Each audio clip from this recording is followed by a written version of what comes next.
ये प्रोग्राम मैंने मोबाइल के हिसाब से डिज़ाइन किया है, लेकिन चल ये दोनों भी सकता है। तो हर चीज़ ऐसे मैंने रखी है इसमें कि मोबाइल पे सही से आ सके।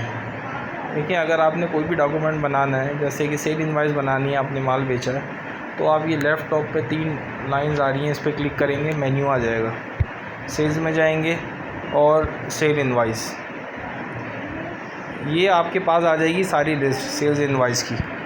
तो बनाने के लिए हम ऐड न्यू पे क्लिक करेंगे, बटन आ रहा है तो न्यू इनवॉइस बना ले सकते हैं हम। लेकिन अगर पुरानी इनवॉइस हमें कोई एडिट करनी है तो नीचे सबकी लिस्ट आ रही है, तो हम उस पर ये पेंसिल का निशान जो है ये दबाकर उस इनवॉइस को हम चेंज कर सकते हैं, जो भी हमें चेंजेस करनी है। अभी मैं दोबारा पीछे चले जाता हूँ, या फिर डिलीट करनी है तो सेलेक्ट करके डिलीट दबा दूँगा। तो ये पुरानी इनवॉइस भी यहीं से एडिट होती है। बहरहाल हमें अभी न्यू बनानी है, पुरानी के साथ कुछ नहीं करना, तो हम ऐड न्यू में जाएंगे। इनवॉइस नंबर ऑटो जनरेट ये कर देगा। अगर आप अपना कोई नंबर रखना चाह रहे हैं तो आप रख सकते हैं।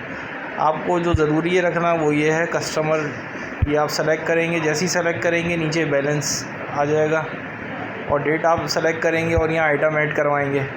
जैसे मैं घी ऐड करा लेता हूँ, ये मैं ले रहा हूँ 150 रुपये प्राइस है और 20 kg ले रहा हूँ, ठीक है। ये जैसे ही आप लेंगे नीचे दिखा देगा 3000 रुपये बन रहे हैं इसके। ये मैं सेव कर दूँगा, तो एक ये 3000 रुपये की इनवॉइस मेरे पास आ जाएगी। देखें ये टॉप पर आ गई 3000 रुपये की इनवॉइस, ठीक है। इस तरह मैं इनवॉइस बना सकता हूँ। अब अगर मुझे इसकी पेमेंट रिसीव करनी है तो मैं यहीं पे जाऊँगा 3 लाइन्स पर, और ये सेल्स रिसिट आ रहा है, सेल्स रिसिट में चले जाऊँगा। अब सेम कॉन्सेप्ट है, जो पुरानी सेल्स रिसिट हैं सारी नीचे आ रही हैं, और अगर आपने पुरानी एडिट या डिलीट नहीं करनी है तो फिर आप ऐड न्यू पे चले जाएंगे। तो वो आप पार्टी सेलेक्ट करेंगे, उसका बैलेंस यहाँ पे लिखा हुआ आ रहा होगा। उसी तरह से जिस बैंक में पैसे आए वो सेलेक्ट करेंगे और अमाउंट सेलेक्ट कर लेंगे। जैसे कि 3000 मैंने यहाँ पे सेलेक्ट कर लिए, तो इस कस्टमर के साजिद कोरंगी के 3000 रुपये रिसीव हो गए हमारे पास। इस तरह करके हर डॉक्यूमेंट बनेगा। और अगर आपने जैसे सेल रिटर्न बनानी है तो सेल रिटर्न का सेम प्रोसीजर है। यहाँ पर आएंगे, लिस्ट आ रही है, चेंज करने के लिए एडिट या डिलीट ऑप्शन अवेलेबल है, या फिर आप ऐड न्यू कर लेंगे। और इसी तरह न्यू कस्टमर बनाना है तो आप कस्टमर्स की लिस्ट में जाएंगे, ये कस्टमर आ रहा है, यहाँ पर जाके आप ऐड न्यू कस्टमर करेंगे और कस्टमर की इन्फॉर्मेशन डाल देंगे। नंबर ये ख़ुद भी जनरेट कर सकता है, अगर आप डालें ना डालें आपकी मर्ज़ी है। यहाँ पे मैं नाम लिख देता हूँ, जैसे मैं लिख देता हूँ गोल्डन ट्रेडर्स, सही है। फ़ोन नंबर भी आप डाल सकते हैं, और ये मैं सेव कर देता हूँ। देखिए यहाँ पे गोल्डन ट्रेडर्स मैंने न्यू कस्टमर बना दिया है, सही है। इसी तरह आप अपने पास लेजर भी देख सकते हैं, जो कस्टमर्स हैं उनका लेजर, वो देखने के लिए आप यहाँ पर आएंगे और ये सेलेक्ट करेंगे। मैं साजिद कोरंगी का देखता हूँ, और ये मैं जैसे देख लेता हूँ, इसको मैं 18 तारीख से अब तक का देख लेता हूँ, 18 से लेके 21 तक का। तो ये मैं चलाता हूँ लेजर, कस्टमर का लेजर दिखाएगा, और साथ साथ आपके पास प्रिंट का ऑप्शन भी दे रहा होगा, मतलब कि आप PDF एक्सपोर्ट करवा लें या प्रिंट जिस तरह से भी। अच्छा, यहाँ पे आपके पास ऑप्शन होता है लेजर के अंदर कि आप आइटम भी देख सकते हैं, जो सेल इनवॉइसेस हैं उनमें कौन से आइटम आपने बेचे हैं। देखें यहाँ पर दिखा रहा है ये आइटम, तो वही अमाउंट यहाँ डेबिट के कॉलम में आ रहा है। ये रनिंग बैलेंस चल रहा है राइट पर, ये ओपनिंग बैलेंस आ रहा है आपके पास।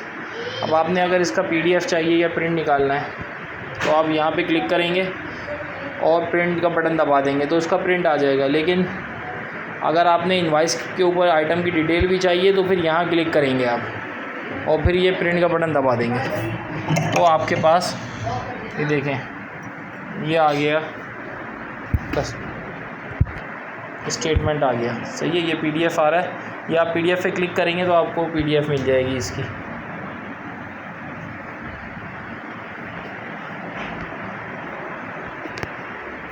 इस तरह करके आपने देख लेना है। अब मैं पीछे जा रहा हूँ और आपको दूसरी चीज़ें दिखाता हूँ। तो अब देखें यहाँ पे इसी तरह परचेज़ के ऑप्शन है, purchase invoice, purchase payment, purchase return, और सप्लायर बनाने के लिए सप्लायर्स में जाएंगे और सप्लायर लेजर। इसी तरह आपके पास आइटम्स की लिस्ट आएगी ऐड न्यू आइटम बनाने के लिए। इन्वेंट्री वैल्यूएशन दिखाएगा। इन्वेंट्री वैल्यूएशन के अंदर आपको दिखाएगा कौन सा आइटम कितना हाथ में पड़ा हुआ है।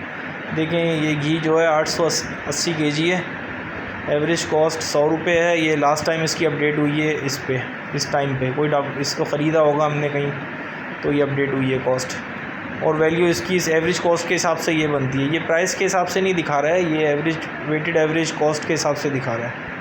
तो ये इसकी वैल्यू बनती है। अगर आप इसकी ट्रांजैक्शंस देखना चाह रहे हैं अंदर क्या क्या हुई हैं तो यहाँ पे ऊपर तो दिखा रहा है कि क्या इसकी वैल्यू है क्वांटिटी, और नीचे दिखा रहा है कब इन हुई कब आउट हुई। तो इस तमाम डिटेल आ रही है इस आइटम की। अच्छा, अब हम दोबारा पीछे जाते हैं। इसी तरह इन्वेंट्री मूवमेंट अभी हमने देखी, वो अंदर ही आइटम में जाके देख ली है।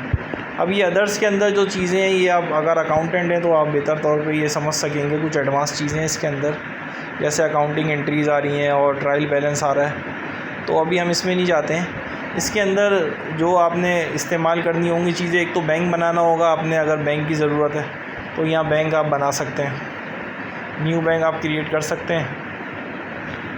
उसका अकाउंट नंबर डालें और जो GL अकाउंट एक बना हुआ होगा आपके पास वो यहाँ पे सेलेक्ट कर लेंगे उस बैंक का।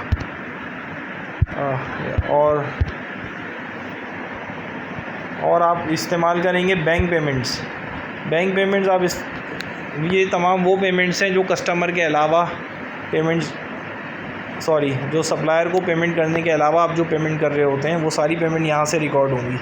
जो सप्लायर की पेमेंट है वो तो यहाँ से आप रिकॉर्ड करेंगे, जो जितना कैश आउट हो रहा है ये रहा सप्लायर पेमेंट्स, ठीक है। लेकिन जहाँ पे आपने कोई लेजर मेंटेन नहीं करना, डायरेक्ट एक्सपेंस रिकॉर्ड कर लेना है सिस्टम का, कैश या बैंक से हुआ है तो आप यहाँ से नहीं करेंगे सप्लायर पेमेंट से, तो फिर आप करेंगे यहाँ से बैंक पेमेंट से।